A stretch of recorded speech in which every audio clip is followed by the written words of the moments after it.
welcome to Brad's photo presentation of his video for examples of closing the gender gap in sport.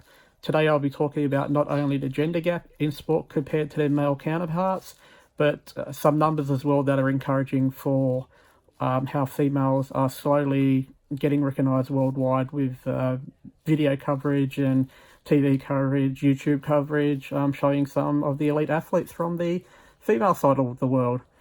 In my honest opinion, I believe that there should be no gap. Both males and females do the same in sports such as cricket and football.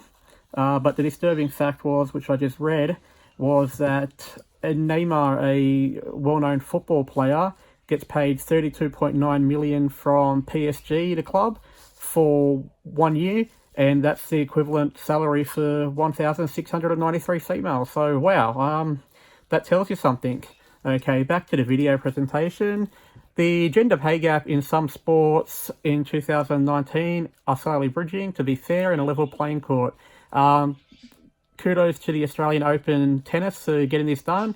So for the first time, men and women singles winners were both paid 4.1 million Australian. So that's a positive step that they were both playing for the same prize money. All games were televised live across various media channels such as TV stations, YouTube, and it was the first major Grand Slam to bridge the pay gap evenly in any sport around the world. So go Australia. Okay, so now I'm going to talk about the rise of the female athletes and males accepting that female athletes do actually exist. Over the last few years, New South Wales females actively involved in sport has increased by 40% or more, so that's positive. And that's thanks to a New South Wales government initiative called Her Sport, Her Way, in which the project talks about the gender gap and raises awareness of sport for women and children of all ages. So it's always an example. You should always try to get your children, friends' children, to play a sport, be active just like the boys, which a lot of women are participating in now. So that's really good. Some males think that women shouldn't play sports at all and come up with comments such as women's sports suck. That was courtesy of the YouTube video from the Tucker Centre, which was actually really quite informative. I really liked it. Comments like these are not necessary, and we all know in the in sociology that everyone's entitled to opinion.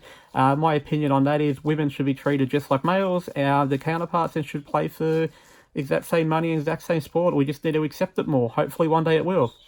It is more accepted for females to play sport now than what it was in the early 80s, 90s, when women were told they had to either stay at home and kids were told to stay at home with their mum. They weren't allowed out. And now more elite female sports are played worldwide, such as soccer or football, softball, hockey, field hockey, and ice hockey, basketball and swimming. Swimming is big, especially in America and Australia and England for females. They are very competitive at the Olympics and get good coverage of it. So go girls.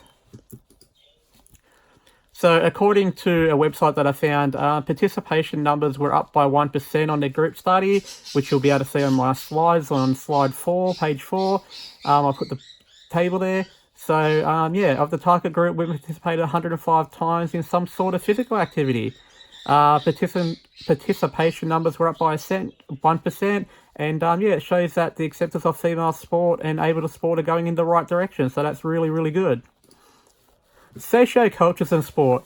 It is important to note that factors such as socio-economics and social media are key factors to prevent some females playing sport, as they're afraid of either getting hurt or afraid of their mum and dad treating them in a different way. And it came to a conclusion that the socio-status and socio-economics exist, but the target group was too small. And so, just to finish with some females breaking the barriers, Samantha Kerr, a well-known Australian soccer player, or football player, was the first in Australia to actually have a Nike boot designed for her and marketed for her, and a lot of women have been buying, a lot of kids in their sport. And who could forget Kathy Freeman at the Olympics, taking the Olympics worldwide with that beautiful run she got, and a beautiful celebration afterwards.